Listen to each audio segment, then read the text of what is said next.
Hey, in footballing news, Diego Costa has been given an 8-game suspension for comments he aimed at a referee in Athletico Madrid's loss to Barcelona the other day. He was sent off as well, and it was initially going to be a 4-game ban, but it's now been increased to 8 by the Spanish FA. And the alleged insult was against the referee and the referee's family, including the referee's mother. Some of the things that were said were probably not in keeping with the spirit of the game. And this is an issue that football's had for quite a while, is the abuse that the referees take from players, let alone the fans. There's an issue with getting enough top quality referees recruited, especially in this country. I don't know what it's like in Spain because of the abuse that referees have at amateur levels all the way through the leagues to the Premier League. And that is having an effect on the quality of refereeing. Other sports do not tolerate this kind of abuse of officials. You say something like that, you're getting a lengthy suspension, probably longer than what Diego Costa's copped here, and it's not tolerated. For some reason, football tolerates that players can surround the referee, give them a lot of abuse, backchat them, show dissent, disrespect. It happens a lot.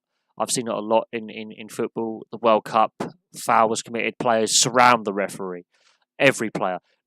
Other sports, it's just the captain that's called over by the referee to have a discussion, possibly a player involved in an altercation.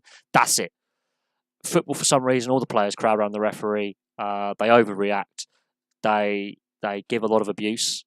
And at the end of the day, it's unacceptable. If you look at other sports and how players respect the officials and vice versa, you got to look at rugby union, rugby league, the NHL ice hockey, for example.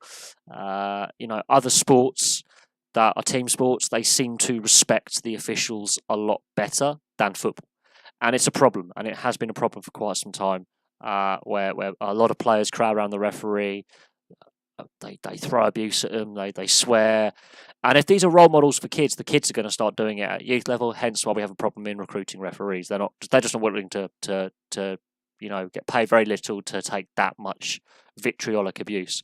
Diego Simeone has come out and said, look, obviously people have said Diego Costa has said something to the referee that was offensive, but even so, the club are appealing his length of ban.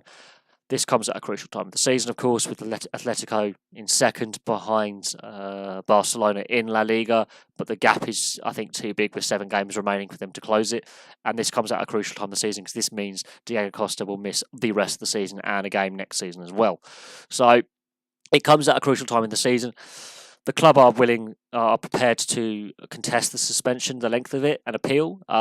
It could get reduced to 4 games, which it was initially meant to be. So there is a chance there could be a reduction of length of suspension. But if they fail, they could increase the length of suspension as well. There is a precedent there for that.